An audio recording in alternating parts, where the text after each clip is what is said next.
So, welcome back. It's time to solve all of your consumer wars now with Helen Judeneen. Helen, you call yourself complaining cow, don't you? Well, the complaining cow. Yeah.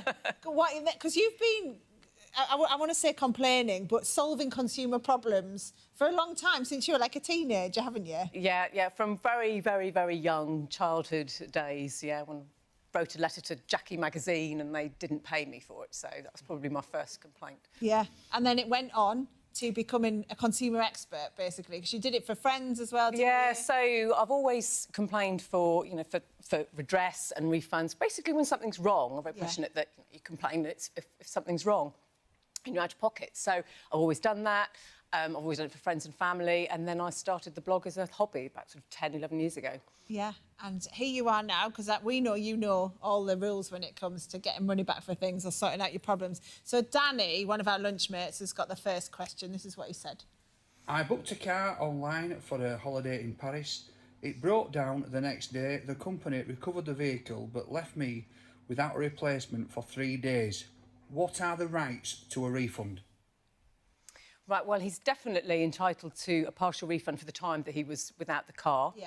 Really, he should be fighting for the time that he used anything else because of that consequential loss, but it's a little bit difficult because he's outside of the UK. So if it's a member of the ECRCS, which is the European, look it up, the European Car Rental Conciliation Service, that will decide on the matter. So they'll look at all the evidence and decide whether he should get the refund or not, if the company are saying no, but he should certainly be pushing for that. If they're not a member, then it's going to be a little bit more difficult. But he can certainly mention the European directive, which says that, consumers are entitled to services of a high standard, so he can mention that too. Guess it's harder if the rental company's abroad. That's the point, isn't it? Yeah. But it's worth going to that. We'll put those details on our social media so you don't have to remember that acronym. And Tamani, you've got a question. Yeah, well, I bought a used car from a used car dealership on finance, but I couldn't afford to buy it with the warranty, so I bought it without warranty. 3 weeks later, the car engine completely collapsed. The car died. It was off the road.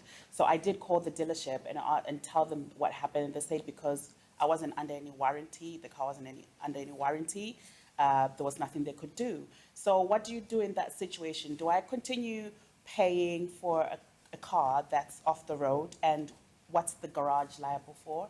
Well, contrary to popular belief, your contract is actually with the finance company. Right. So they actually own the car until you've paid everything off. Certainly carry on paying, because if you don't pay, then it increases debt and all the problems that you get with that. So first of all, you would try and resolve it with the dealership. But if you have difficulty, then you would go to the finance company, say, I've had it less than 30 days, so you're entitled to completely reject it and get a full refund. And if the finance company still say no and they don't help you, then take the matter to the financial ombudsman and let them decide. Yeah, the financial ombudsman is always a good one because it's an independent assessment of your situation that can help you. We've got another question about shopping stress on this one. So Louise has sent us this. Hi, so I've tried to get a refund on an item of jewellery that I purchased from a well-known jewellery brand using the email receipt provided in store. But when trying to get the refund, I was told that I could only do so with the paper copy.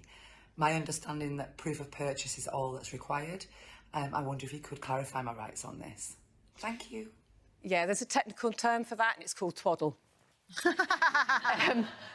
Because you do only need your proof of purchase, which they've sent her in an email. And the whole idea about email receipts is that you're saving the paper. So why are they saying print? So absolutely, only needs the email. Proof of purchase is fine for getting the refund, so long as it's not a change of mind, because then it'll be down to the store as to whether they give her the refund. What if they keep saying no? Can she go anywhere else? Like, could she, go to a consumer group or anything to fight on her behalf, or the financial ombudsman or anything? Well, it's not a finance agreement, so it wouldn't be the financial ombudsman, and there won't necessarily be an ADR, alternative dispute resolution provider, that covers the company. Ultimately, court, but you usually find, if you sort of mention under the Consumer Rights Act 2015, I'm entitled to a full refund because the item's faulty, and here's my proof of purchase, you'll usually find that they go, OK, stop fobbing you off.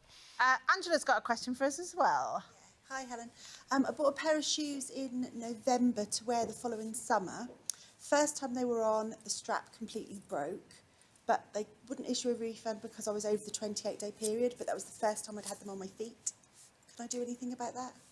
It's a hard one. It's always to try the things, anything that you buy within that 30 days, because you've got 30 days to reject. So that's very important for people buying Christmas presents now. Check that they work and everything's OK, because you have only got those 30 days. After that time, it's a right to repair or replacement, but because it's more than 6 months, it might be down to you to show point of purchase. If you can do that, it still should be a repair or replacement.